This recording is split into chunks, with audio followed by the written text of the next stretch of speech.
Ladies and gentlemen, what's going on? Welcome to the Chris Clark Podcast Show. Listen, we have a awesome show for you guys today, this week.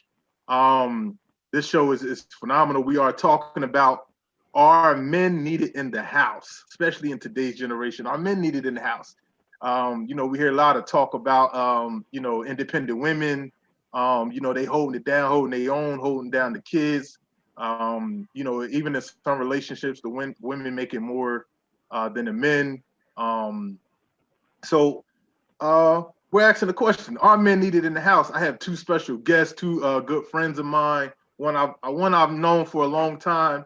The other one I've known for even a longer time. We just real excited. Before we get into it, we do want you guys to follow me on my social media platform. You can follow me on Facebook and Instagram at Chris Clark Comedy, Twitter and Snapchat at Comic Chris Clark, and also I'm on the new social app Clubhouse. You can follow me on there at Comic Chris Clark. Subscribe to my YouTube channel, Chris Clark Entertain. And if you forget all that, just go to my website, Chris Clark Comedy. I got the links to all my social media handles on there. So go to my website, sign up for the newsletter, and stay connected. This show is brought to you by Chris Clark Entertainment. That's right. Our motto is to educate, inspire, and entertain through the arts. So for plays, comedy shows, skits, dinner theaters, and virtual shows, contact CCE at chrisclarkproductions.com. All right. Like I said, we are talking about the topic today. Are men needed in the house? I want to introduce my guests. First, we have Mr. Blair Jackson. He's a man of God, husband of 4.5 years, a father of 3. He's a singer, songwriter, and an actor. He's the head of his church's youth ministry and is associated with Asteroid Music Productions. And then we have Mr. Everett Branch. He's the owner and founder of a life adversary company called Piece to the Puzzle. He's a husband of 13 years, father of 4 boys, a licensed minister of the gospel, and a member of Spirit of Faith Christian Center under the leadership of Pastor Mike Freeman. And one of his favorite slogans is, "I hope this peace gives you peace." Y'all put y'all hands together for my guests, Mr. Blair Jackson and Everett Branch. Give it up for him, y'all. That's right. Welcome, fellas. Welcome. What's going on, y'all? What's up, man? What's up? That's good. Blair, how you been, brother? How you been? I'm yet holding on. But I'm good, man. I see you got the biker's beanie on today. Where the Harley at? Hey, man, look, it's out back, man. It's out back. I got you. I got Everett. What's going on, bro? What's going on? How you feel, man? I'm good, man. I'm good. Blessed, great. man. Yeah, how the family? Yes. Doing good, man. Good, man. I see you doing your thing too, man. Yeah. Definitely, man. Keep it holy in the hood. Keep it holy in the hood. Either way, I'm laying hands. So, fellas, listen. I'm excited to have y'all on the show today. We're just gonna talk about this hot topic. I've seen it on social media, on different social media platforms. I've seen different videos where people are discussing are men needed in the house. We got women, which is nothing wrong, who are making more than their men. They're the breadwinners, or they're the sole providers of the house. They're doing their job, taking care of the kids, taking care of the home.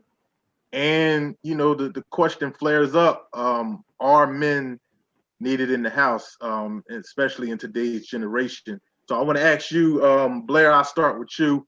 Are men needed in today's generation's household?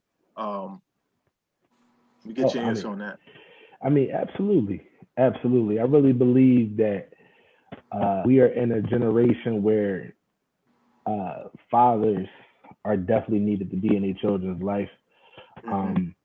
I was more importantly Black fathers, me being one myself, especially with everything that's been going on in the world. Yeah. This past year alone, it's been ridiculous. Um, and I believe that the fathers not being able to, if a father wasn't in the home, I don't believe that a mother really would be able to explain and the pain behind it. Of course, you know what I mean? Like she feels pain for losing a son, but I feel like the pain that a black man, what he goes through, I don't believe that could really be pushed out from a mother. I mean, she can definitely let them know what she saw or what she's possibly been in a situation with another black man that was happening or something that was going on. But I don't believe that she would really be able to exemplify what really is going on in this world today if it wasn't for having that father or that fatherly male figure in the house. And that's just in my opinion. Like I said, taking nothing from it because you was coming from a man who was raised by a single mother.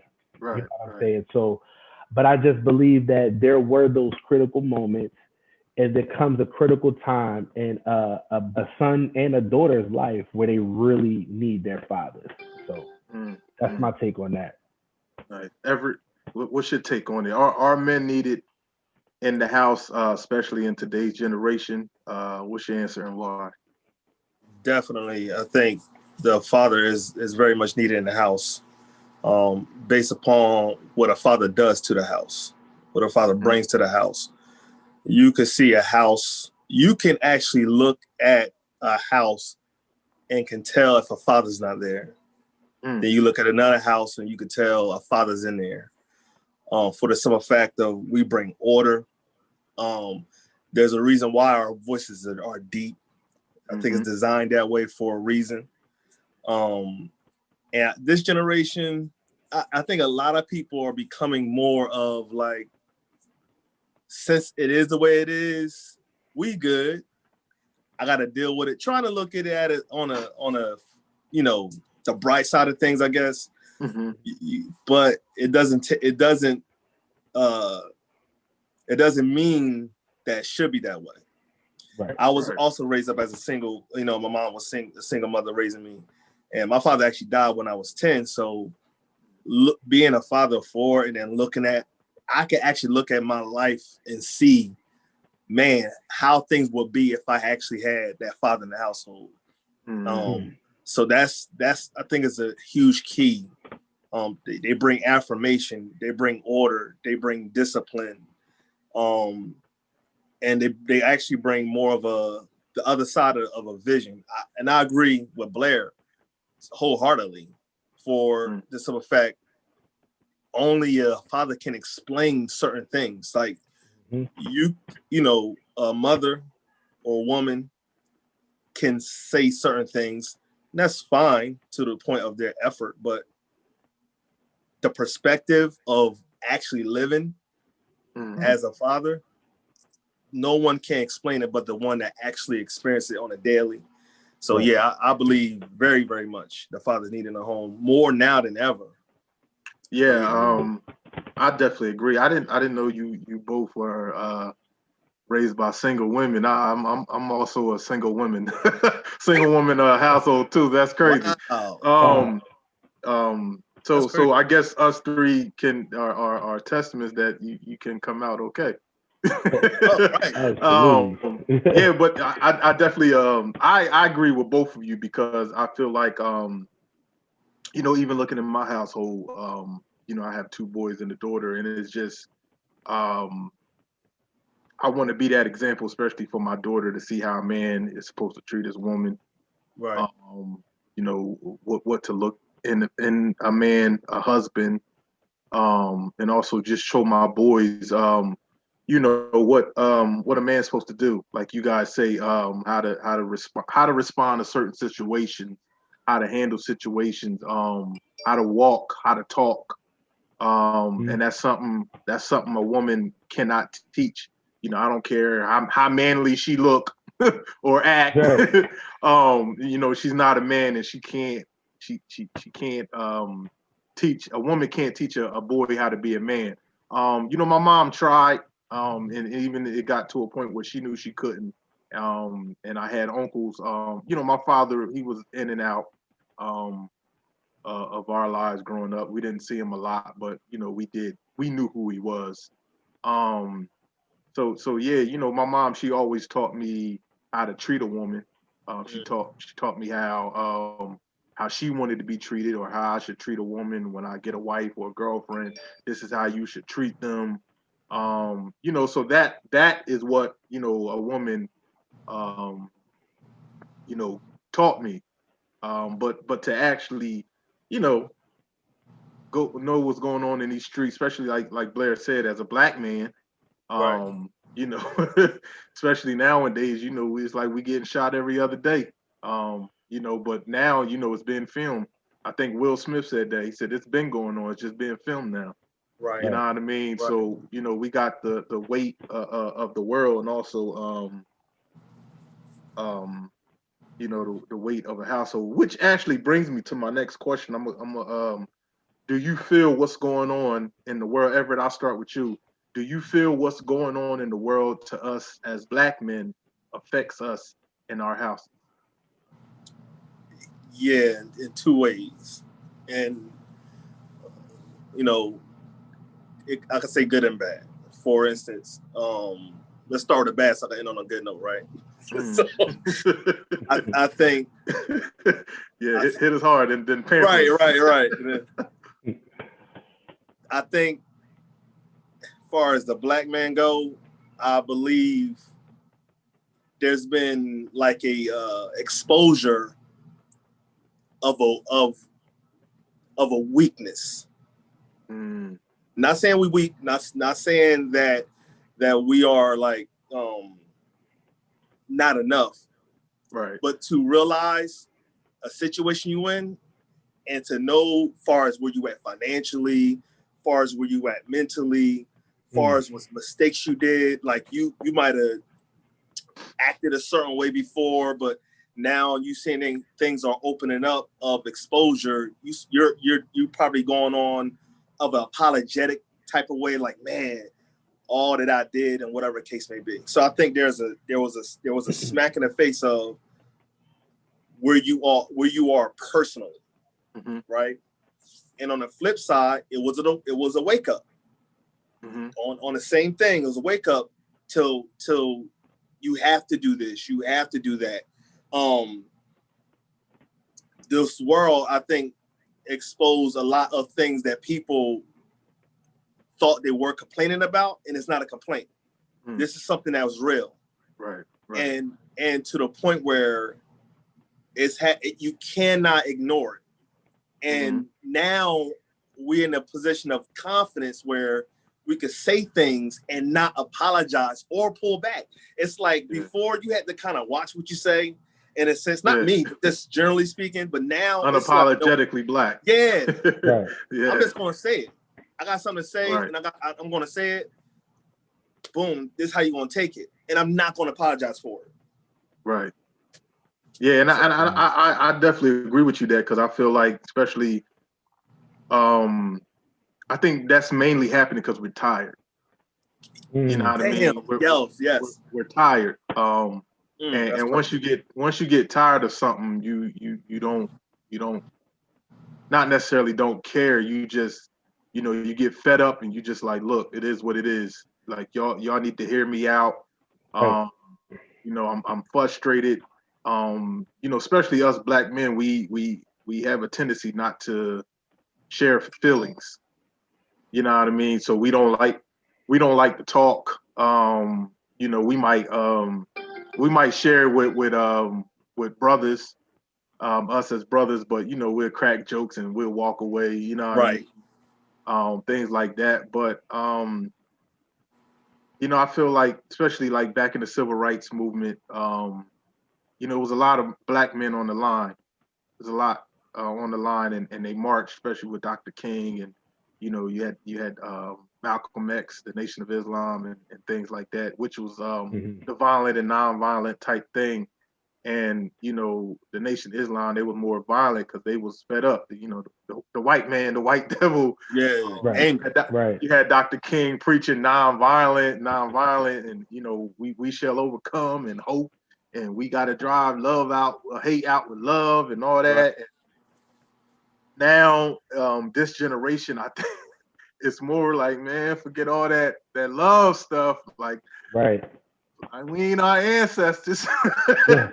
I'm ready to throw these man. hands now. Come on now. Like, because I personally, and Blair, I'm gonna let you get to the question, but That's cool. I get upset, watching this stuff, and sometimes I don't watch it because I don't want to lose that energy I have. I might be happy for the day. It's certain movies I Right. won't even watch because Right. of I know what the story is, and I'm just tired of being upset. I'm tired of looking at this, even though I know what's going on in the world. I'm raising two black kids, two Right. black boys, a black woman.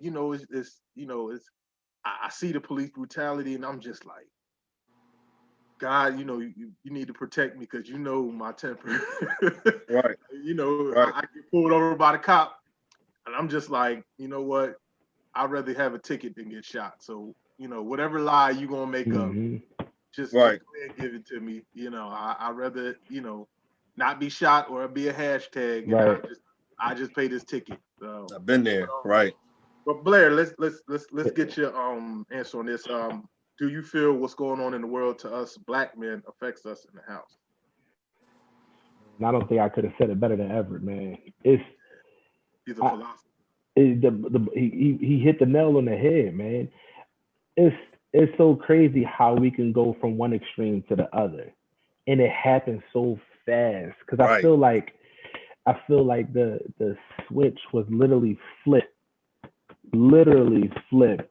right when Trayvon Martin and all that stuff kicked off. You know what I'm saying? Because you saw a white man get away for killing a black man, and there was absolutely no reason behind him getting killed. Then you got, I can name all names, but my thing is, it did flip with Trayvon, but not to cut you off, but it flipped with Trayvon. But like I said earlier, I think we got tired with George Floyd. Yep, with George Floyd, Yeah. right? Exactly. George Floyd, it was like, all right, enough is enough. No, Trayvon Martin, like it lit the fuel. Like it basically, I feel like it turned it on, and that baby heightened everybody's awareness. But like, enough was enough when it happened to George Floyd. You know what I'm saying? To actually see something happening to that man, and you see him around struggling. He's telling you he can't breathe. Get your knee off my neck. He's laying on the ground. You got 3 other guys holding him down. There's nothing this man can do that's going to stop you. Yet and still, he lost his life. Yeah. He called for his mom too. Exactly. And his mom was dead. His mom is deceased. His mom passed. She's deceased, right? Yeah. So when you think about it and you try to bring it on, how does that affect the home? It's like you said, do I want to be a hashtag or do I want to just take this ticket?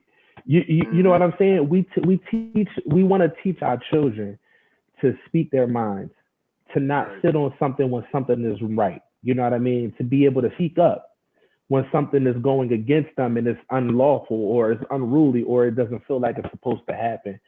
But nowadays, we get into a situation, if it wasn't for the new cell phone technology these days, being able to record and capture certain things, we would be in a world of mess. Because we would never know what's going on when, like I said, if our children are driving and they leave in this house. You know what I'm saying? Right. Like I said, if it wasn't for the pandemic, everything that was going on, and if I were to be leaving my house every day, I feel like my wife probably would be praying from the time I left to the time I got home, and she wouldn't let my son go. You know what I'm saying? And it's just only on the strength of you never know what's going to happen. And the crazy thing that happened one time, and I live out here in Deptford, New Jersey, and I'm literally probably about 5 minutes from the police department. Not even, like, I could literally go out my house, make 2 turns, and I'm at the police department. I'm coming down the block one day, and this is not too long after Mall Aubrey. not too long after that. And I want to say it probably was like a week after he was killed. And, you know, everything was going down. I'm coming down the street and I'm literally coming across, there's a Walmart, it's an intersection, and I'm literally riding past the police department. As I ride past the police department, a cop pulls out and he's coming out of the police department's parking lot and he pulls out onto the street. Now, mind you, this cop, I don't know who this cop is, black, white, indifferent, but I'm under the impression now that every cop that get behind me is white. It just got to that point that I'm feeling that way. Nine times out of 10 it is. You know, but so I'm riding and this cop pulls out behind me. Now, mind you, I know a cop pulls out, but the crazy thing is this cop did not turn his lights on. And when I'm not talking about the red blues, I'm talking his headlights. He followed me. Literally, I want to say for my total entire time home, he followed behind me with no lights on. Wow. Now, you tell me how you would have reacted to that. Now, there was a couple things that came across my mind, right? I had to, and the crazy part is that I had to think about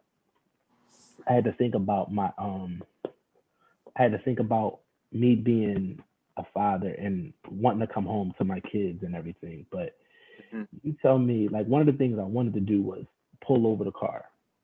But if I pull the car over, this cop stops me and I got to sit there and I got to think about exactly what am I going to say? Why am I pulling over? You know what I'm saying? And it was just a lot of emotion that went on me. But all I know is that when I got to the house, I pulled into my driveway, and the cop just kept going. But it was just the fact of, like, first off, why don't you follow me like a regular cop? Because if that was the case, I would have just acknowledged the fact, okay, a cop is behind me. Do what you got to do. I wasn't speeding. I wasn't doing nothing out of the ordinary. But it's just the fact that I had to, you know what I mean? Like, that fear that came across me. You know what I'm saying? So how did that make you feel once you got home? Like, how your reaction to your family? Because I know a lot of times the man can't express himself in the streets. So when he come home, sometimes he takes his frustration out on his family. So with all that happened to you, how did that make you feel when you got home? Like, what was your attitude like? Your demeanor?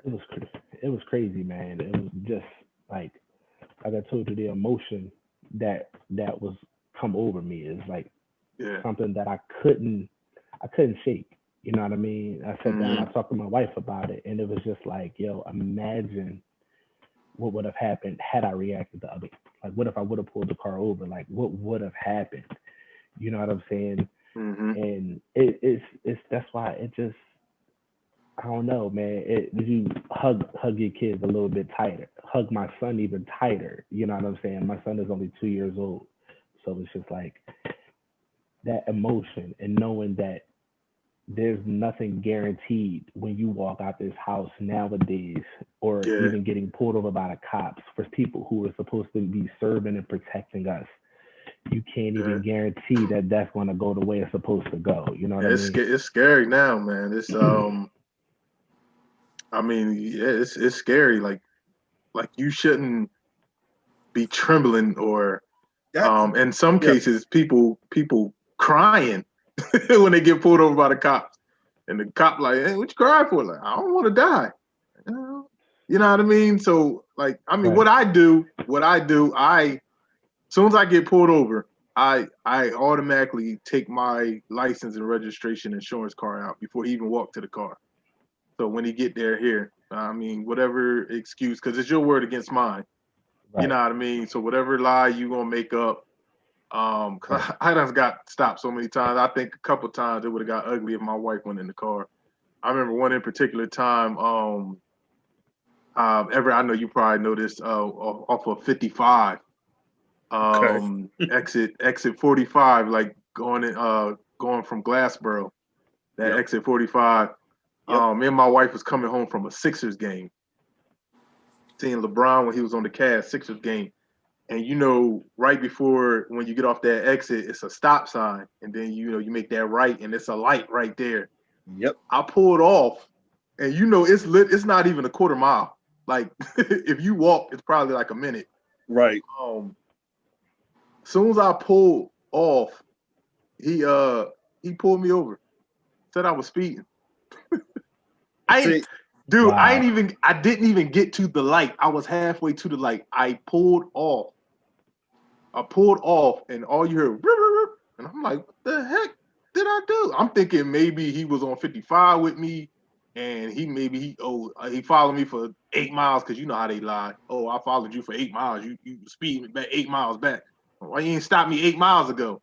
But yeah, he said I was heated. My wife was like, she grabbed my hand, was like, calm down. And then the thing was, and I told her, I said, he seen a black man in a nice car, and he didn't think I had registration. All my paperwork was good. I had no points. I had no whatever them things called, anything, points on my license or nothing like that. Like warrants. No warrants. Yeah, warrants. I had no warrants. My record's clean and everything. And he let me off with a warning. Talking about slow down. I'm like, wow. how slow you want me to go? You want me to walk? Want me to get out and walk and push the car? So yeah, man, I got a story for days. And I like, you about to have me come with my story, man. I got a story for days, bro. one thing, that's crazy about it is like I got one story, but I'm gonna go ahead and move on. But like, what's crazy about it is, like, they ask that question, is this your vehicle? Things like that. And it's like, and the one thing I realized, and this is what I don't know if people understand. Like, the black person is traumatized. Yes. For you to pull up behind me and I clench, like when I pull over, I literally roll all my windows down. I don't care how hot or how cold it is. I roll all my windows down, front and back. Hands on her. Same thing. I pull up my license and all that good stuff right there where I ain't got to reach it. Even when he come, I let him know what I'm doing. Like, all right, I'm about to get my license. To me, it reminds me of a woman that's home, and when her abusive husband come home. You get what I'm saying? Like, she's home, she's cool, but as soon as he rolls in a driveway, she clenches and looks to see if everything's perfect. Like, you're not even free no more. So it's like, when he get behind me, don't get me wrong, like, I walk by faith and not by sight, period. Yeah. But at the same time, being raised up as a young man, I was pushed to the wall when I was younger, 15 years old, by a police officer. Again, when I was 17 years old, I had his knee was on my neck before, and I was like 16. This was in Millville, and then like, but for you to cringe, or for you to worry, or for you to feel any type of negative emotion, that's trauma, Like, you're traumatized. It is traumatizing, and I think it goes way back, and even tying in to our topic here. I feel like they're trying to take the black man out the house, and that goes back to slavery. Oh man, where they sold away the black man and took him away from his wife and kids. Yeah. And then it got maybe the early 1900s. The black family was strong in the early 1900s, and even during civil rights, it was strong. The hood was a good place. It wasn't bad. It was a nice place. Yeah, and then and then you got to the point where they start taking jobs. They start locking us up. They put crack and cocaine into the neighborhoods in the 80s, and the black man became a drug dealer, because it was fast money. Now all the black men going to jail. Now now the black men, a lot of black men are turning gay. They're putting that in the system. So it's the backbone. Right. Yeah, it's all about taking the black man out of the house, and they're brainwashing are women, and anybody listening, I'm not saying that y'all need us, you know what I mean? Because a woman can be independent, they can do their own thing, but it's nothing stronger than husband and wife household. Right. Nothing is stronger than that. Bringing up your family. Blair, I got two brothers on here who all their kids are by the same woman, Right. Including myself. And they're married to their kid's mom too. So it ain't just my story. It's Everett's story. It's Blair's story. Even though our kids are different ages, it's still our story. I think Everett been married 13 years. Blair's been married going on 5 years. I've been married for 12 years. And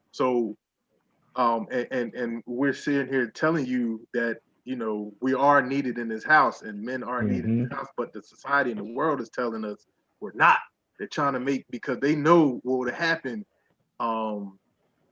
Like Everett said earlier, you can tell the difference of when a father's in the house and when a father is not in the house, and the world sees that, so they want the father out the house.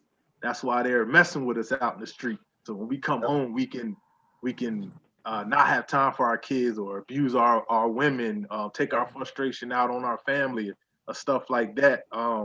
So yeah, that's what's going on. Y'all want to say anything else on that question before I move on? No, I'm good. I'm good. Yeah. You This know, getting I good, can, man. you know, I It's can getting roll, but I'm over here containing myself. I so know, man. It's funny Hey, that this is my topic, show. We man. can go long as we want, brother. Say what you want. All right. Next question. Blair, I'll start with you this time. Do you think men are loved for who they are or for what they can do? Now let me tell you where I got this. That was a good Let me tell question, you where I got it from. I was actually watching the Chris Rock special, and he said this, and it kind of like, I'm like, oh, that's high. I like how he said it. He was talking about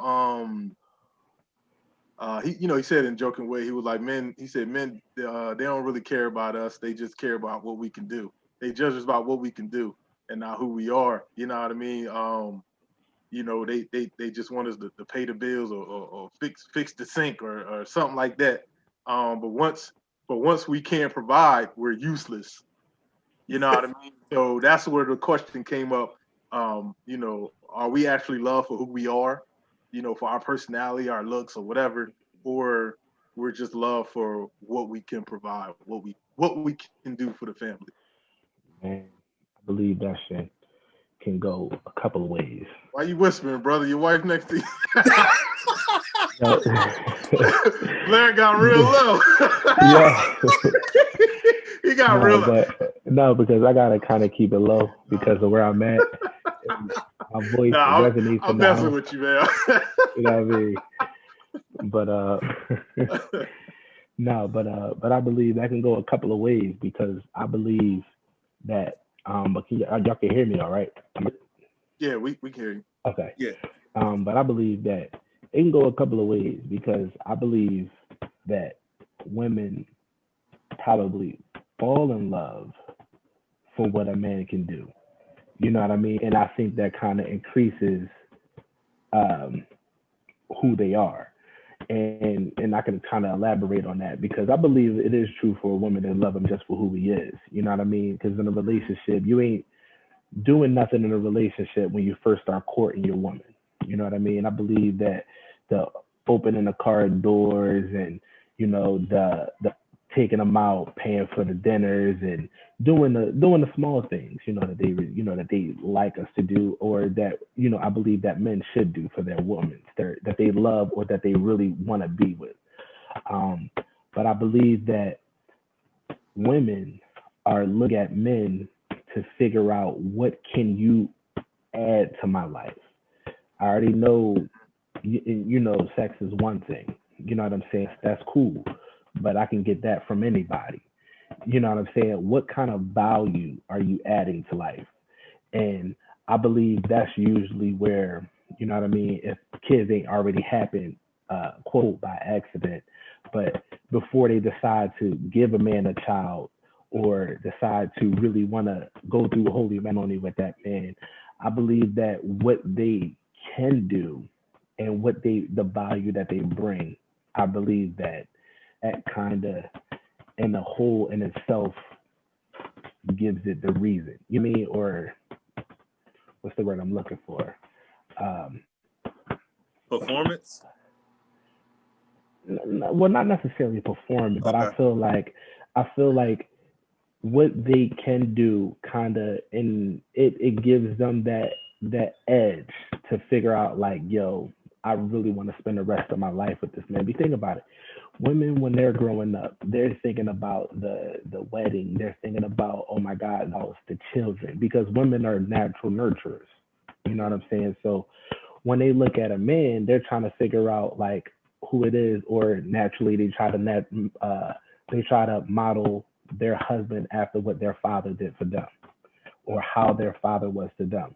So it's just like, in this, I really believe that what they can do weighs heavily on how they love you. You know what I'm saying? Yeah. And like I said, and I'm not saying that in a bad way, because I believe that a man should be bringing something to the table just as much as a woman should also come to the table, and not expect everything from a man. But that's just how I feel about it. Does that make sense?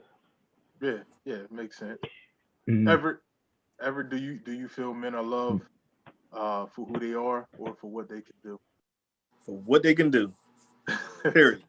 Like think about. Go I ahead, mean, brother. Don't hold back. Don't hold back. so, and I'm talking about every aspect, because Yeah. I can guarantee, if I ask you how y'all got y'all woman, it was based upon what you could do. Like you know, as far as I'm a Christian saying back in the day, you was doing something. Yeah. You know what I'm saying? So, Hey, Blair didn't know that. You ain't had to tell him. no.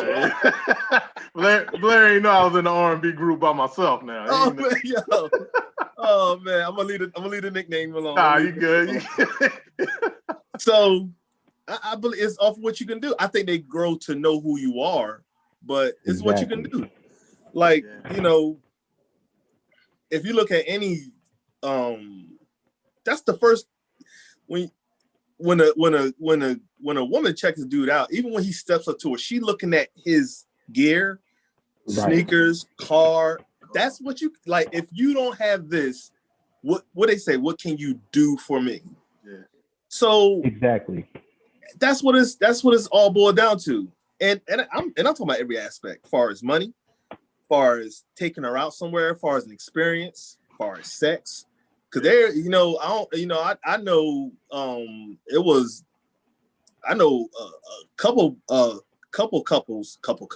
few couples that actually broke up for the of what he could do in the bed. Like, if you can't perform in a way of giving me an experience, like if you look at women, this one. Oh, I'm sorry. Oh man, they want you to fall out for them. That's what they want. That's like, hey, if you ain't working in the bedroom, you got to go. That must have been the only thing he was good at the time. Yeah, like, you get what I'm saying? Because after a while, that gets you know, old, you need some new tricks. Right, you gotta do some, you know. But at the end of the day, they looking at what you can do, you know, and what type of job you got, what's your plans, what you plan on doing. Because I really believe, like, you could love a woman, and the way they're designed to just automatically support a good dude. Like, it's, in generally speaking, we know we got these type of other women out here and all that good stuff, but generally speaking, a woman just responds. You got what I'm saying? So I just keep it straightforward. They love you for what you can do. Yeah. And sometimes, you know, we might get lucky. They might like us for who we are. They might like us for who we are, you know, and what we can do. But I think Blair touched on a little bit. You know, women grow up thinking about the wedding and you know, the house, the kids and all that. So you know, they're looking for who can provide me with that. You know what I mean? That's why you get all these what they call them, gold diggers, that go after the ball players. Sugar daddy. Yeah, I know he might be cheating, but I'll be financially stable. And then when they get with him, they're trying to get pregnant because, all right, if our relationship don't work out, I can still get paid and not work for child support. That now I don't know how y'all feel about it, but that irks me to the bone. Me and my wife actually had a conversation about this a couple weeks ago. I was talking about um um what's the alimony. We was talking about alimony. And I said, I don't think nobody should get alimony. I said if they're an able-bodied person. Granted, if you if me and you grew together and um we built this multi-million-dollar company, you was with me, you didn't work. Yeah, you should get your your Right. cut. Right. But Mm-hmm. that's it. I shouldn't have to pay you an allowance. That's exactly what it is. An Right. allowance every month until you decide you want to get married again, because I think that's when alimony stopped, when they get Pretty much. married to somebody else. Um I was like, that don't sit well with me. And it's not just a man thing too, it's a woman thing, because Mary J. Blige, I know her ex, she got to pay her ex-husband alimony. I'm like, how are you as a man? Yep. That's um, that weakness. That's that yeah, weakness. yeah, Yep. exactly. Yep. You taking money from a woman that worked hard for her money, and Right. you're an able-bodied man, and you don't want to work no more because he not gonna get married again. He gonna play around, Exactly. and she got to pay him for the rest of their lives. You know what I That mean? don't make no I sense. said, yeah, I really got an issue with that, but to go back on our topic, what we was talking about, it's definitely, what we can do. Like Everett said, sexual, because a lot, but I think it's more financially than sexually, because a lot of women will deal with a man who can't Oh perform yeah. in bed, Oh but yeah. if Yeah. he got that dough, Yeah. we good to go. You know what I mean? But if you ain't got that dough and you can't perform in the bed, then Because you got to go. I agree. I'm 100% on that. It's one Yeah. or the other. It literally is one or the other. Because if you can't provide, what are you good for? Hmm. And it's just like, cause I feel like if you can't provide, but you bring in something, but you lay in that pipe. Right. That's what I'm saying. Right. Yeah. Yeah. Because They just stay Cause quiet for a little bit. yeah. For a little it bit. whole exactly, Yeah. exactly. And you know what the thing is, and that's what men do. Say if generally speaking, I gotta keep saying that word. Generally speaking, Mhm. Call them out. if right, if the woman's upset, like most men will like go into the bedroom, do your thing. She ain't yelling no more. Mhm. Even if she's yelling about something legit. Yeah. So, but right, going back to it's about what you can do. Yeah, it's definitely about what you can do. And women, y'all need to stop. We want to be loved for who we are. Y'all want us to love y'all for who y'all is. Love us for who we is, because sometimes we might get down on our luck. We might need that encouragement. Right. And we need that helpmate. We need that person that's gonna pick us up. Not as Yeah, soon like, do you like as me? soon as we Like, fall. like Yeah. you with me, but yo, I know you. Yeah. Cause Do you like I me? I do a joke, and it's so funny because a lot of people are like, yo, so true. I'm like, I do a joke called like versus love. I said, I talk about my wife. I said, my wife, she don't like me. I said, I said she loves me, but she don't like me. Then I go into how, you know, you can remember back in the day when y'all was in the like phase, and you can call your woman up any time of the night. She gonna pick up on the first ring. You can call her 3 o'clock in the morning. She gonna pick up. I said, then when she fall in love, I like, you call her 8:30 at night. She catching the attitude like, what you want? Like, but she loved you. You know what I mean? And the crowd, they be laughing for like, yo, that's mad true. I'm like, That's yeah. true. I say, yo, you don't fall out of love. Once you love somebody, you always have love for them. I say, Right. people break up because they stop liking each other. Mm. I said they stop liking each other. You know what I mean? I said once that like is gone, True. I said, all the thrill is gone. Like, man, I don't like. I said, because you can always love people and not deal with them. Like Yep. I have loved ones and friends I love to death, but I don't like them. Mhm. You know what I Right. mean? Their whole aura just throws me off, or makes my vibe unbalanced, and I got to stay away from them. So I have to love Right. them from a distance. You know what I Right. mean? So I still have love for them, I just don't like them. Um, let's go to the next question. Why do this is a good one, Everett? I'll start with you. Why do society feel like men can't take care of children? Wait. This is the part I was like, when you say take care of, are you refer? What you refer? Like we talking about? As far as all right, I'll break it down to you like this. You and your wife get a divorce. Right. 99% of the time, she's going to get the kids. Right. Okay. You know what I mean? So Okay. why do you feel like the women always get the kids over the men? One thing I like, okay, to the nurturing part of a woman. Like, there's some things that a woman is going to be detailed to that a man is not going to be detailed to. Like, I'm laughing because I'm thinking like an example, yo. Like, I can give you an example. I'm gonna tell you what, my kids will never go to the doctor if it was up to me. They wouldn't even know who a doctor is because dad ain't taking go lay down somewhere. That's what I'm gonna say. Listen, bro. They want to know who a doctor is, a dentist is. I'm like, look, thank God for your mom, because she be like, yeah, I got to make the kids a doctor. Boy, I'm looking at her like, what? Oh, yeah, all right, yeah, you can go ahead. They got to go to the doctor. Hit him with the doctor. Man, I ain't seen a doctor in 10 years.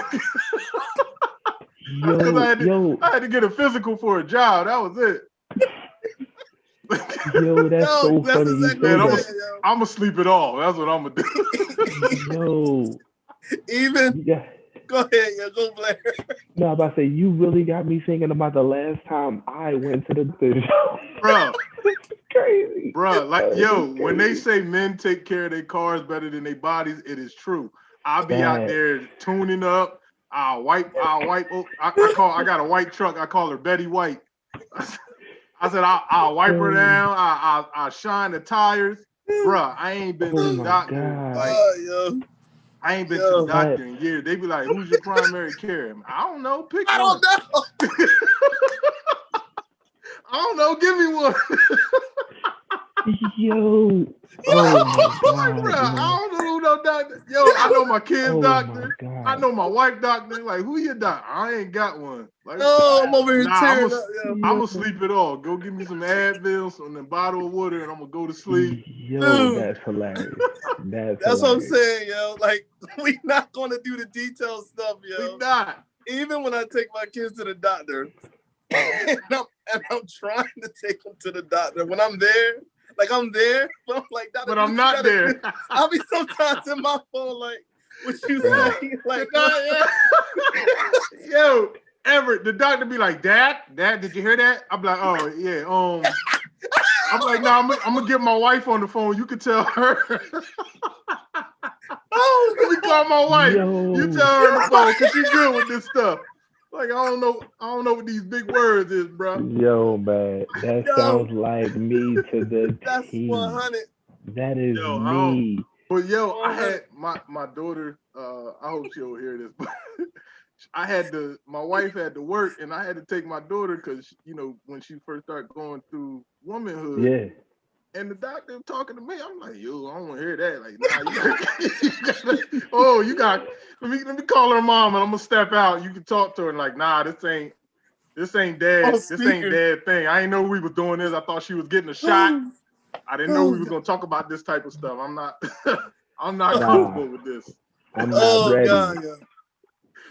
Yo, my kids, I'm telling you, my kids would not see no doctor. That's why, yo. That's simply why. I don't think I gotta say no more. Cause like, even if they're hungry, like you like, well, go in the kitchen and feed yourself. My favorite lines. Whenever my wife takes them to the doctor, they come back. I just be like, what they say.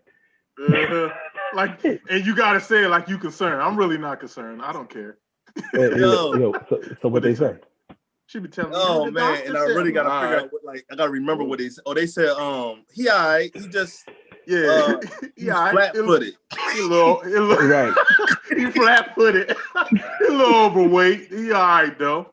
Yeah, I know. Just gotta He drink said some not to more feed him no milk. more bread or something. Oh man. But that's why, like, women are more nurtured. They're more detailed. They're more into the whole, every little thing. But, that, cause far as growing up, yeah, I think at a certain age, they should transition to that.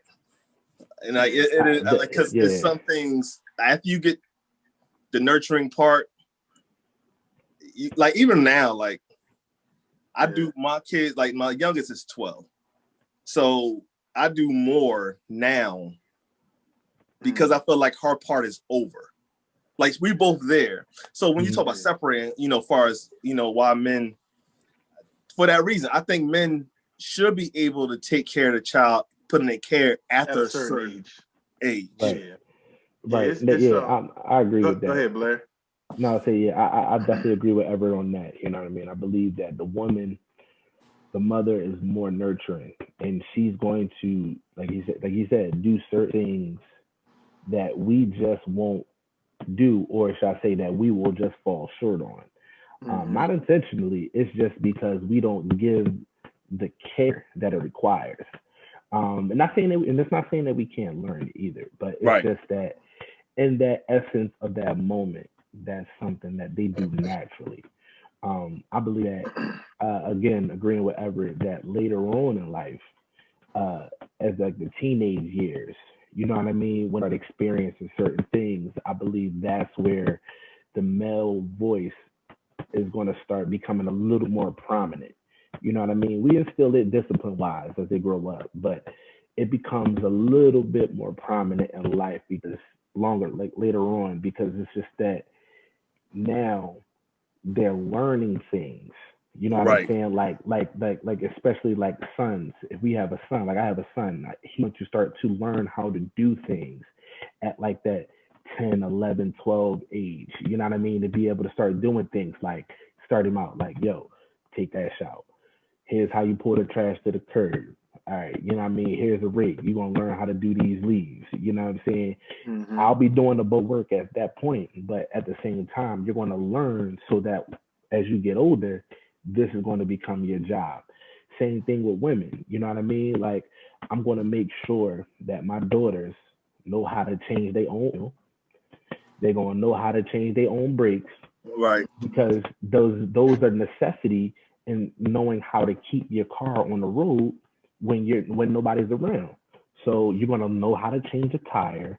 You know what I'm saying? These are the things that women, and they won't teach. That's something that they won't teach. Again, not intentionally won't teach, but it's just something that they won't think to do. They'll say call AAA or call roadside assistance. I need to make sure that my children are equipped with certain things that they should know when it comes to life.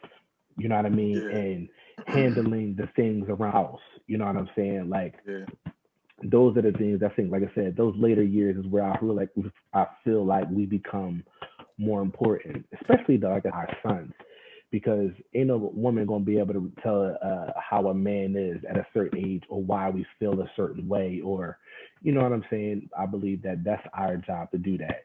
And as daughters get older, they really start to cling to their fathers a lot more. You know what I'm saying? So I really believe that we need to be able to have those conversations when they come to me. Why is he doing stuff like this? We need to be able to explain, hey, baby, you know, that's just how I'm, you know what I mean? And break it down to them, you know, but I just believe that that's where we kind of strut our stuff in the later years. You know what I mean? You know, if a divorce was to happen in the age of 1 to like 6, yeah, we in trouble.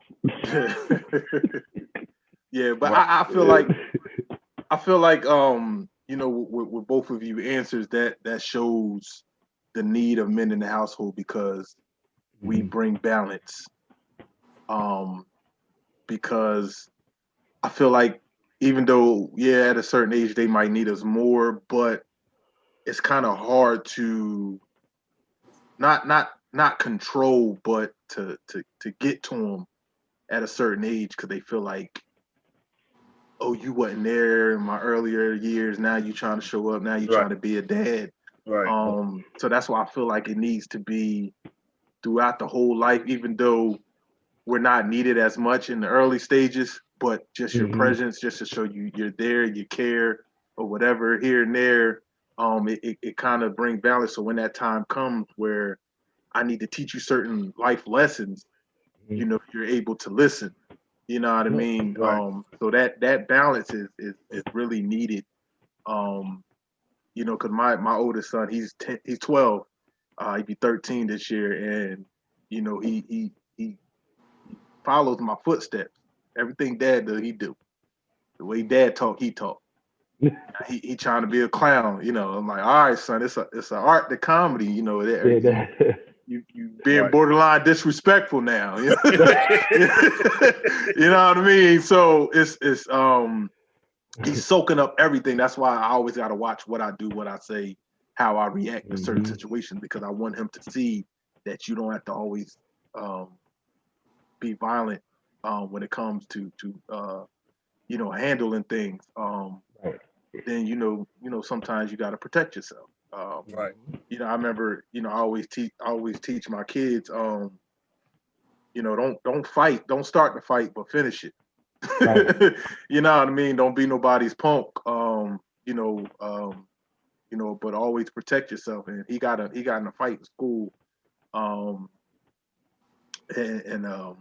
he beat the brakes off the boy. But the little boy, and I know my son. That's the thing, where you have to be consistent in your kid's life, because you have to know them. And if I didn't know him the way I know him, I'd have been all up on him.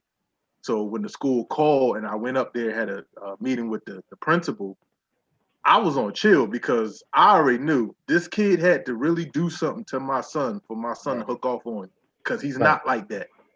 He's not a starter. He's not an instigator.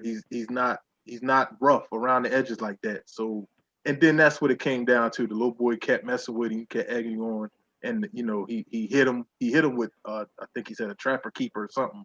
And my son went to work. Gave the little boy a concussion. It was like the principal, the assistant principal, took me to the side. He was like, "Yeah, he beat the brakes off that little boy." I was like, I said, yo, I'm not even mad at him. He did what I told him to do. He was like, yeah, but he ain't had to beat him like that. I said, but I defended my son. I was able to defend my son, saying that, he was crying because his thing was he was going to get in trouble by mom and dad. So when I picked him up, I was like, nah, you did what I told you to do. You defended yourself. You cool. Just look at this as a 3-day vacation. Like you're gonna be home chilling, playing your video games, do your schoolwork that your teacher sent home. You good. You ain't in trouble. You ain't in trouble. Right. You know what I mean? So like I said, I say all that to say you gotta know your kids that so being in their lives consistently, especially like y'all said, when they get to a certain age where they need you more than ever, when they start to become a man, you'll be able to they'll be able to accept your advice, right? Even more. Moving on to the next question. How is today's generation of men different from the OGs, the men of yesteryear? Like, are we getting softer? Now I say that, but I'm saying, do we get softer? But I do want to say this before y'all answer. I'm very happy and proud of today's generation of men. Okay. I will say that because going Everett went to Gold Town School, Fairfield Township School, and growing up when they had stuff, a lot of our fathers wasn't there. It's either our mothers or like our grandparents, aunt, uncles, whatever. But our fathers wasn't there. Like I can't even think of anything my father ever came to. I think he came to like one baseball game I had, and that was it. But my kids go to the same school, and when they have stuff, like it's actually more dads than moms, and a lot of them are not even together. Not even together. But you see the fathers, you see the uncles, the grandfathers. You see them, they showing up. Like I don't know what switch it was, but man, it's a beautiful thing, man. And but just to get back to our question, Blair, I'll start with you. Today's generation of men, how are they different from the OGs? I mean, are we getting softer? are we getting more sensitive? Cause you know what? You know what? Is that why we in our kids' life like that? We getting sensitive? Yo, I'm gonna put it to you like this. I don't believe we're getting sensitive. I just believe we're getting creative. What I mean by that is that we had to back off because of diapers. You know what I'm saying? Nowadays, you can't beat your children because they go to school and all of a sudden they say those words out their mouth. You got people knocking at your door. You know what I'm saying? I mean, not knowing that makes it worse for the child, but at the same time, it's just that we can't do what used to happen back in the day. Like what they used to do to me, I used to get punished by having to stand up in a T position with my arms out like this and have textbooks in my hands. Bro, me too. I had to stand like Everett, this. Mr. Devano class. You know what I'm saying? Like I was doing literally. I was doing wall sits when I was like 7, 8 years old. You know what I'm saying? So I've always been athletic. But my thing is that nowadays. That's why you got them strong legs. For real. It's just like but now. That boy kick like a horse. but nowadays we can't do none of those things because they look at it as child abuse. And it's so hard because it's just like we find creative ways, you know what I mean? And technology being what it is, let me take your cell phone. Let me take this. You know what I'm saying? It's just like we got to get more creative because I feel like the world is so advanced now. There really isn't anything that we can take away from children that breaks them away. You know what I'm saying? So it's I don't even want, like I said, I don't want to say we got soft. It's just that like the world changed and it kind of put a halt to the way we really discipline our children. Now, mind you, that don't be really from beating your kids, but it's just the way you beat your kids. You know what I mean? Instead of going to grab a belt, you just hitting their hand. You got to hit them where they don't bruise, and the bruises show. You know what I'm saying? Like, but that's why you gotta get them when they can't talk. Because when they talk, all you do is gotta look at them. They stop. See, I need to teach a class on that, yo. That's why you gotta be in their lives the whole time. Look, bam. It's levels to this, man. My kids know. As soon as they say something, I look. Bro, they know. Because it's like that. It's like that. Like my wife in my house, I say my wife set the rules, and I'm the enforcer. You know what I mean? Yep. Like she wants certain things done, and I make sure they get done. I'm gonna enforce them. Like even like they'll test my wife before they test me. They won't, but they really don't even test me.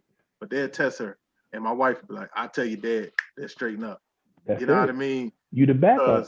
Because I got them when they was young. So now when they getting old, that level of respect, you know what I mean? Like that level of fear, not fear where, they're scared. They like when Dad, like Everett said earlier, when the husband come home and the wife trembling, not that type of fear, but that fear, that respect fear. You know what I mean? Like that fear of we show God. They don't want to let you down. You know? They don't want to let me down. They want to show respect. So when I say, hey, go wash the dishes. Okay. You know what I mean? Not the mom said, go wash the dishes. Oh, Chris? All right, I'll wash them. Like Kevin Hart said, you are something else. You are something else. Give me them dishes. Give me them dishes. Give me the dishes. I'll wash them.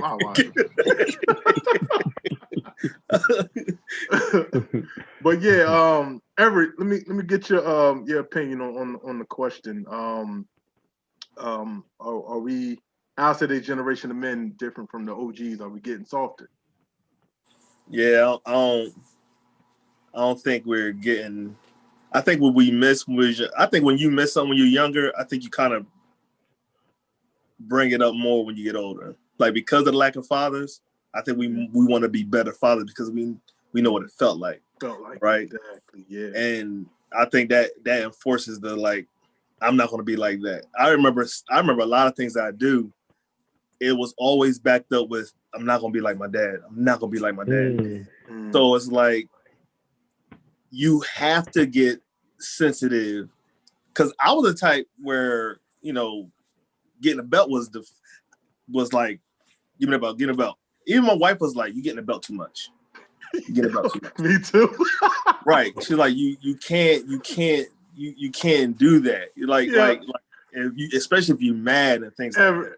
Everett, hold on. You know, you sound like Joe Jackson. Remember on the Jackson 5 movie? No. When who was it? Angela Bassett played the mom, Kathy or something. She was like, no, Joe, stop beating him, Joe. He was like, Marlon, Joe, you can't beat him no more, Joe. Get him on that kitchen table. Man. That's what you sound like. You're like, all right, you getting the belt too much. Right. I had to tell you that. Go ahead. Yeah, that's real. You can't. That can't be your first answer. Because I was raised, I'm gonna say it. Because I was raised, that was like the only thing I knew, right? Mm-hmm. And after I grew up, I had to learn how to like, all right, you know, you can't just do that, man. You got to have these talks. You got to sit down, stuff like that, whatever. And you got to be more creative. That's yeah. And you got to be more creative. So I don't. So as far as men being sensitive, so it's hard, bro. That's okay. I'm gonna say it like this. I don't care. Hold on. I'm about to say it like this. Listen. Go ahead. Say it. I think we're more wise to do certain things, but because of the lack of the father, I think there's certain things we ain't get. There's some things I learned in my 20s that I should have learned when I was 13, right? As a man. So I think, you know, there's some things I think we do that we shouldn't do. Like, I ain't saying, like, you know, we all do it, but, you know, as far as how much you complain, like, as a man, if you complain at a certain level, you can make a complaint. Right. But it's like, okay, yo. Like, yes. You know what I'm saying? Yeah, like, I got you. It's certain things I think we should be able to handle more if daddy was there. Right. So I don't think we're sensitive. I just think we're just showing some time of some certain missing pieces. Yeah. Overall, I think we became wiser to do things different because we had these conversations. And I think we're actually bringing up a greater generation than before because of the time we spent with them. We didn't get those times. Like, you know what I'm saying? Even the father that was in the home back then, he didn't really spend real time with his son. He worked all the time, this and that, or whatever, like you said earlier. Yeah, so came home, got the big piece of chicken, went to sleep. Yeah, that was it. Don't get on my nerve, you know, whatever.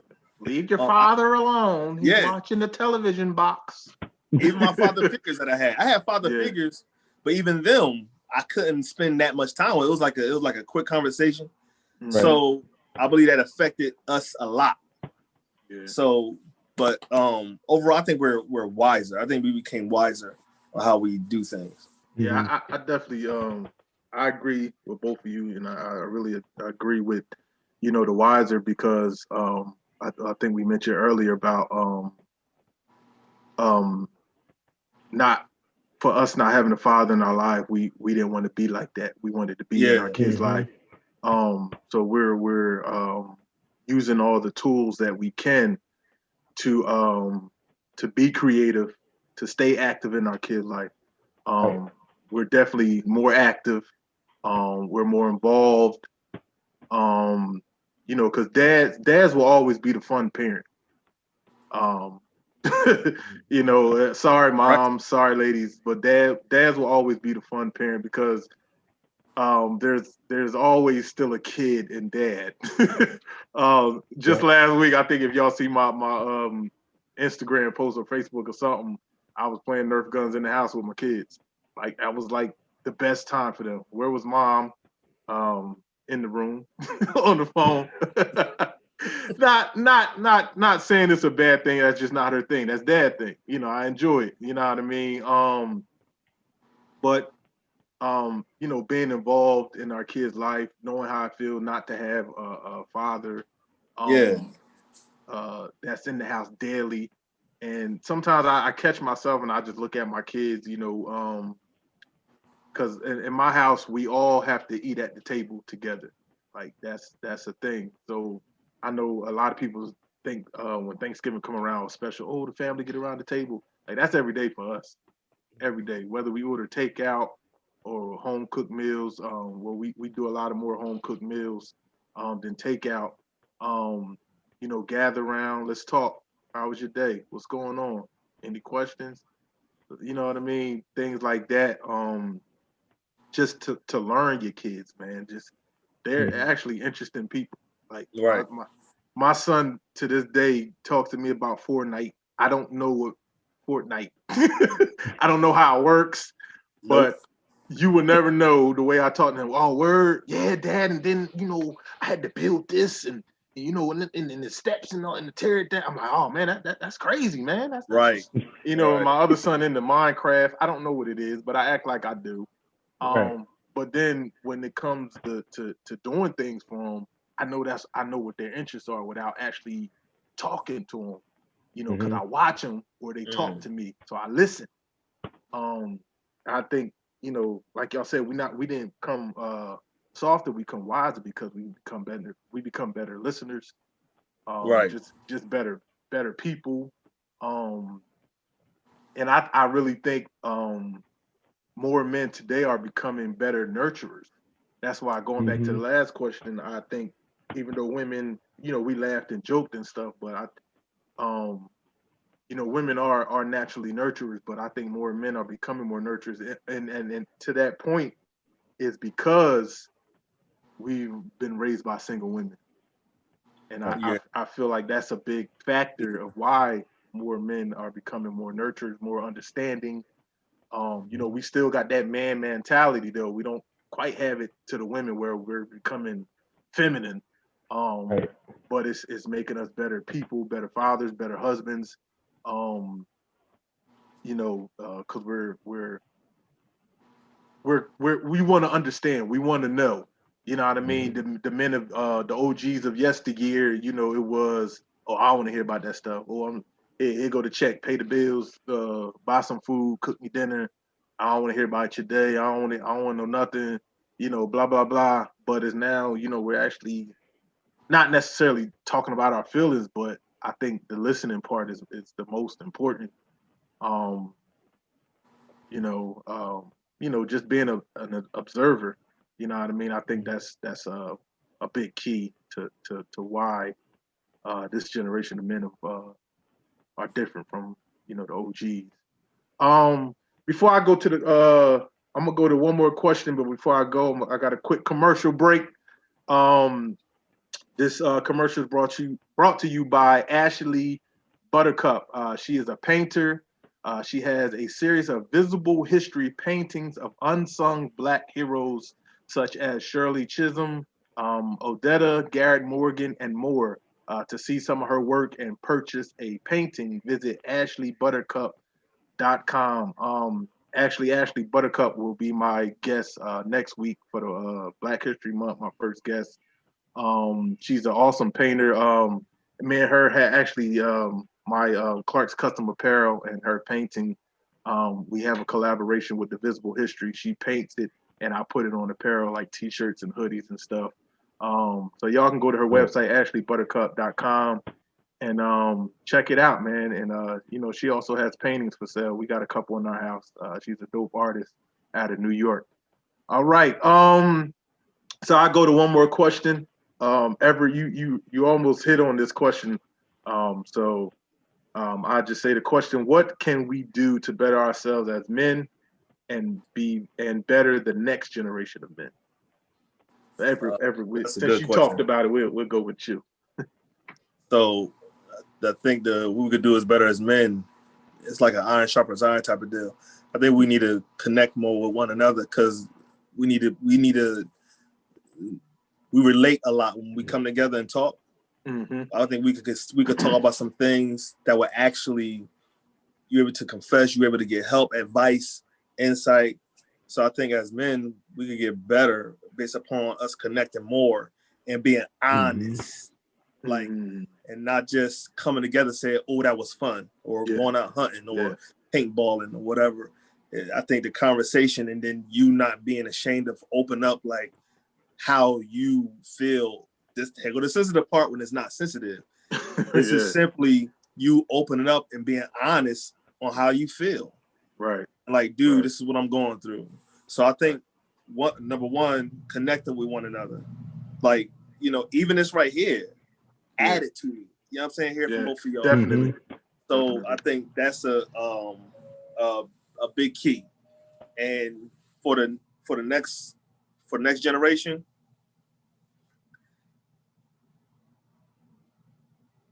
it's like they're watching. They're always watching. And I know we could say spend time, but you said something crucial is when you talk about how you talking to your son and you was like, I don't know what he's talking about, but I acted like, not saying you acted like it, like you was actually giving him that you're interested. Yeah, that and assumption. I think that right there. Right, you're right. So I think get interested in the, not trying to change them into who you think they should be in the sense of where you think they should go. Right. But like still in principle, but getting interested in their life.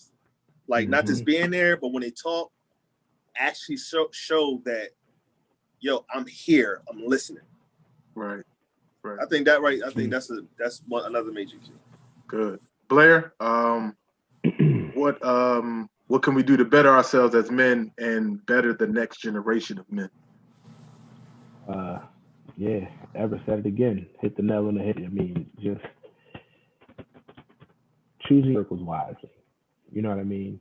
In order for you to be better as a man, you got to be surrounded by great men that's actually doing what you want to do or aiming for where they're trying to go, or basically just trying to better themselves. You want to surround yourself with people that are trying to move forward, not somebody that's staying stagnant. Right. That's one. That's how we better ourselves. But the next generation, we gotta kind of get them understanding that life ain't always gonna be peachy keen, but getting them to also understand that life can also be great if you work at it. Because it's going to take working every day. I mean, teaching them the things that we stumbled upon and that we messed up along the way. You know what I mean? Like credit. You know what I mean? How do you manage and keep and maintain good credit? Right. Certain life choices.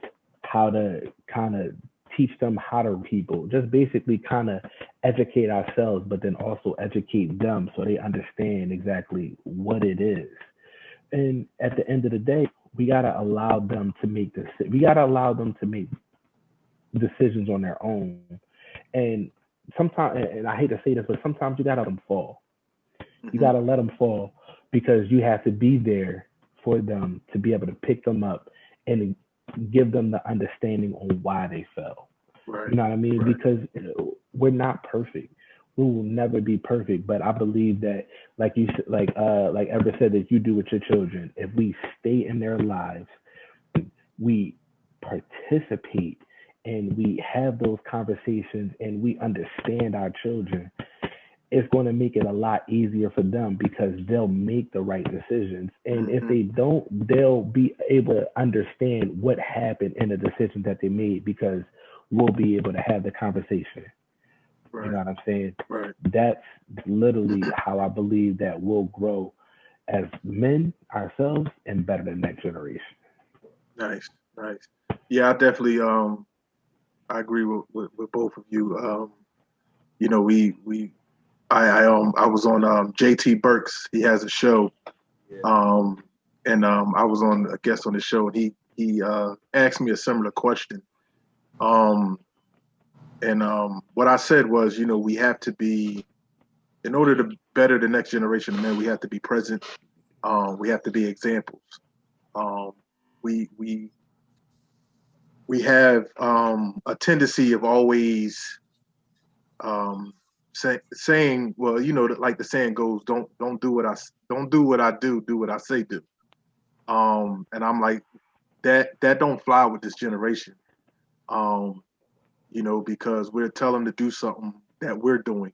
I said, so we have to be examples. We have to, we have to better ourselves. We have to live right, treat our women right. Um, be present for our children. Be better men in society, and the kids can see that. They'll watch that. Like I said, my son watches my every move.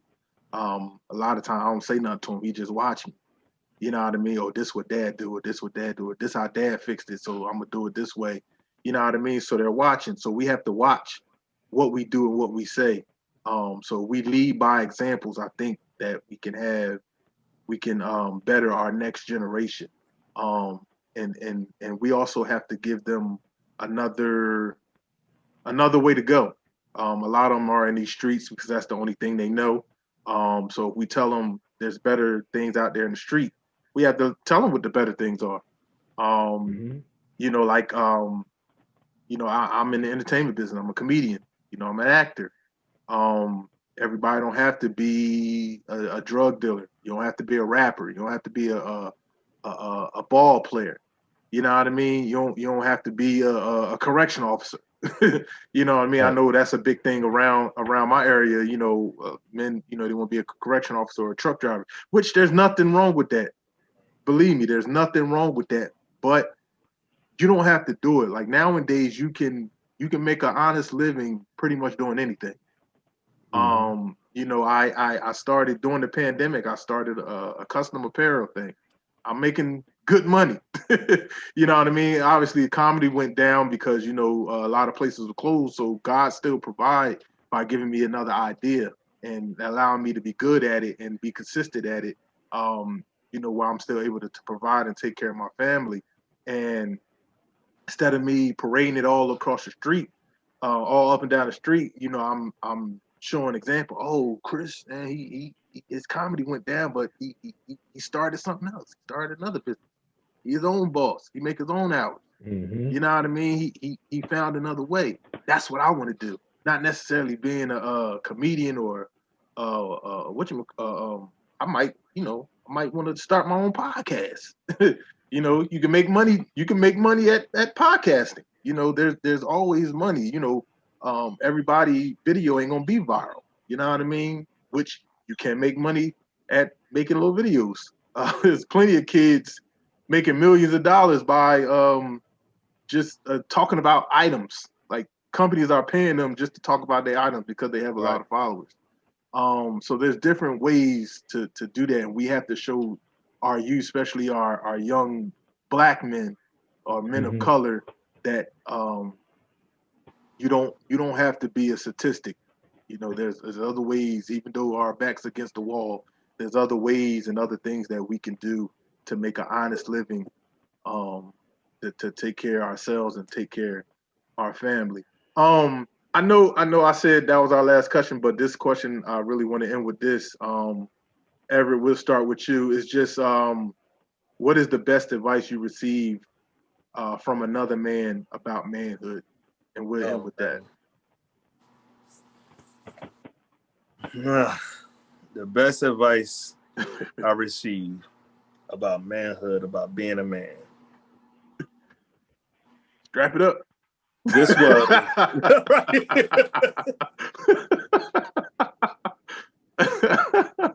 this was it was oh my God, Tyrone. Oh, okay. Okay. Felicia husband. Yeah. So one day he said, let me pull to the side. And I was younger. I was younger. And he said, man, look, you have to organize, you have to bring order to your household. and he said,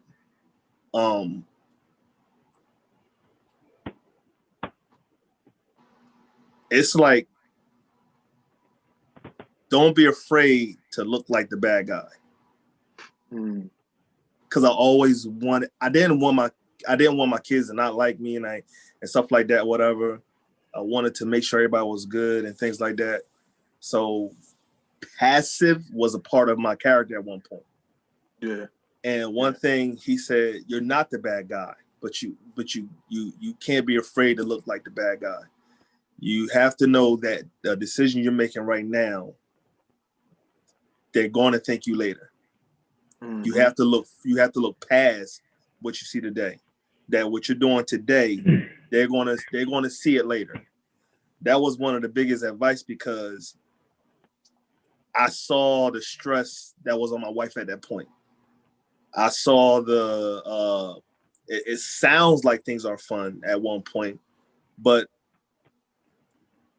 the chaos that was there that I was used to was going to affect my kids in a way where the world will run right over them. Wow. So it was like, you love your kids. Right. So imagine you putting order on them and you love them. Mm-hmm. When they go into the world and that world try to check them and they don't love them, that's a whole nother thing, because they don't care what happened to them. So you have to understand that you coming from a love, and you have to bring order. Bringing order to my house from Tyrone, and was one of the best advice I got. That's good. Blair, that's real good. The best advice you got from another man about man. I'm gonna be a whole 100% honest, man. I've gotten a lot of advice, and it wasn't like manhood advice. Because my father passed away when I was in 8th grade, so I was about like 12 going on 13. And a good portion of where my father was living, he was going through, because he had a stroke and he had lost his hearing. So a good portion of my childhood, I had a father who had no hearing. You know what I mean? So I had to kind of find a way to communicate with him. So I wouldn't necessarily say I toned a lot of other men out, but it's just that the father figures that I took, basically, the main one was my grandfather.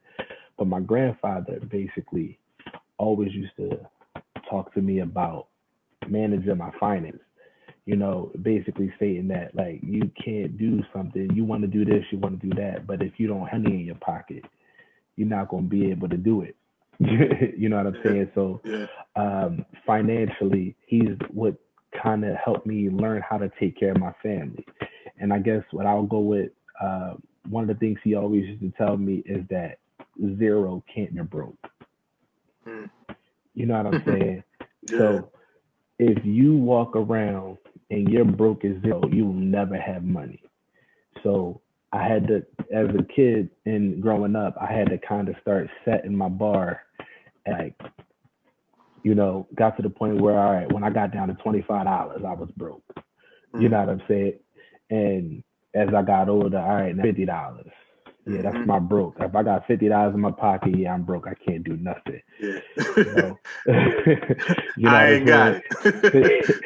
You know, so now I'm starting to, as like I said, being where I'm at as a husband, and in the situation that I'm in currently right now, where being the major breadwinner of the family, I look at like anywhere from like $150 to $200 is my broke. You know what I'm saying? Because now I got to start making, like, all right, what if we got to take the kids to like urgent care? That's a copay. Right. Got to do this, but if we got to do that. So I started doing things in a different, and I'm just trying not to let zero be my broke. You know what I mean? Right. Worst case scenario, if something happens, okay, if it happens, it happened. The mentality now is to never let it get below a certain point. You know, so that's the best advice that I can think of. You know what I mean? That I received. I mean, because I had a men try to instill things into my life, you know, about women and treating them right and all that stuff. But that, I mean, that was like one of the things that just resonated with me. Is like, yo, don't let zero be your bro. Because if you need to take care of your family, you gotta have money to do it. So Right. that's Yeah, what I I definitely agree with that because got. I get a I said with my bank I set a mark where if it goes below this certain limit, I get an alert on my phone. Mhm. So I know, all right, Chris, you need to make some moves. Right. You need to push some weight. You know what I mean? Like, nah, I'm just Right. like, Todd. nah. The best advice I got wasn't actually words; it was action. Um, Mm. Looking at my uncle, probably not probably my favorite uncle. You know him, Willie Holden. Um, just watching him um grow up because he was like my main father figure, you know, besides my older brother. Just to watch the way he took care of my aunt, the way he interacted with my cousins, the way he treated me like a son. And I was, you know, I wasn't obviously I wasn't his son, but if you didn't know our situation and I was with them, you would have never known that I wasn't his kid by the way he treated me. Mm. The way he got up every morning, went to work, the way he, you know, made sure his family was taken care of, the way he was at his every uh, sports event that his kids had, um, whatever his kids was into, he was there. Whether if he was into it or not, he was there. Always with my aunt, like you, they're like in Everett. No, they're like inseparable. When you see one, you see the other. Right. Um, you know, just watching him, and I kind of imitated that when I became a man. You know, taking bits and pieces of what he did, and some of the other male figures in my life. But mainly him, just how you know he's not an affectionate man, um, where he's touchy lovey and all that.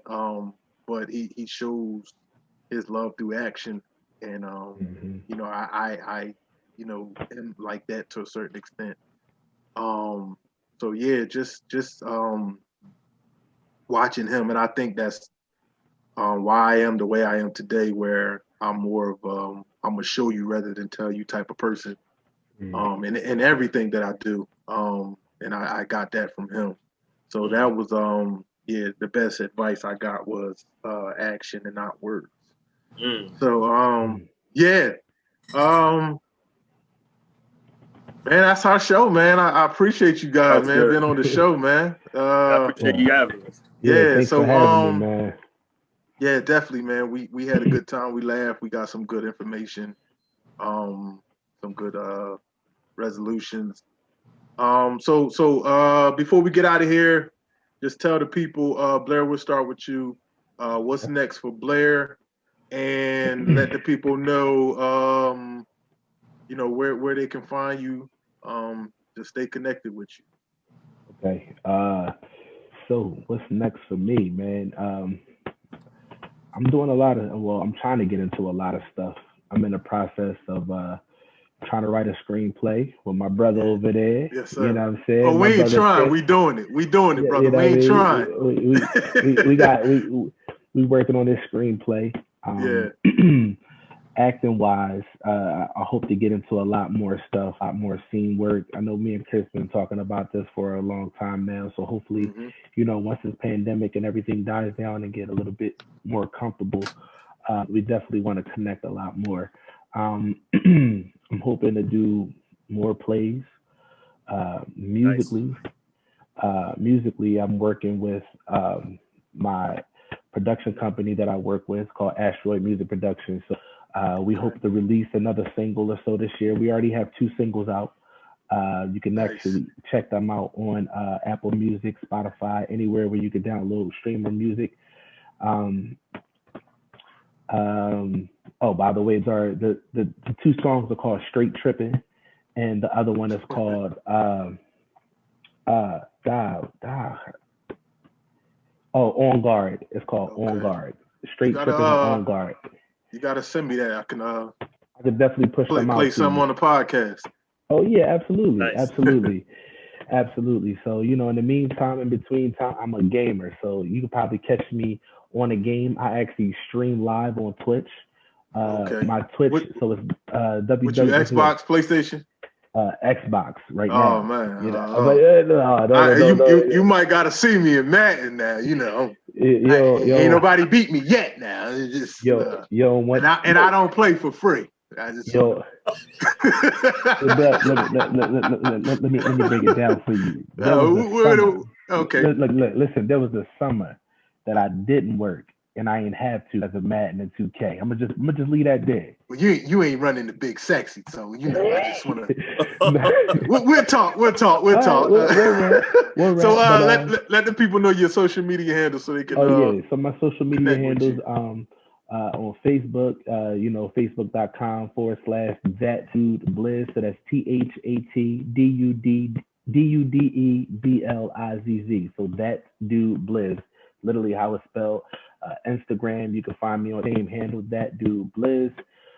Twitter, you can find me at Blizzy2120, BLIZZY2120. And if you ever want to check me out on Twitch, I'm at twitch.tv/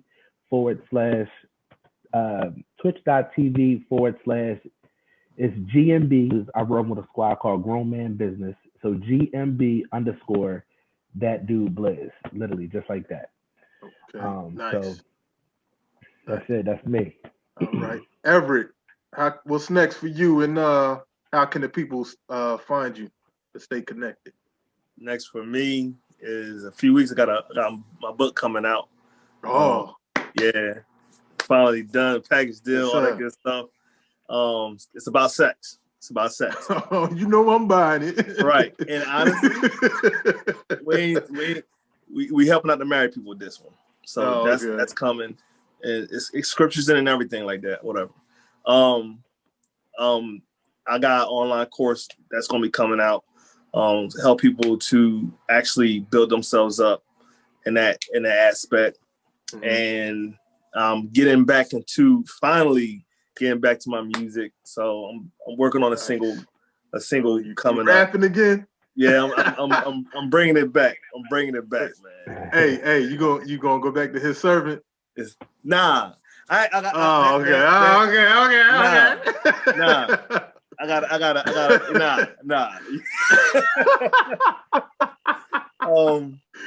Yeah. So those threes are hitting, and you can find me at what I do. Like I do morning motivations and late night self-evaluations, like I'm in on IG and on Facebook. So on IG, you can find me at Puzzle to Peace. That's the number 2, Puzzle to Peace. But the Peace is PEACE.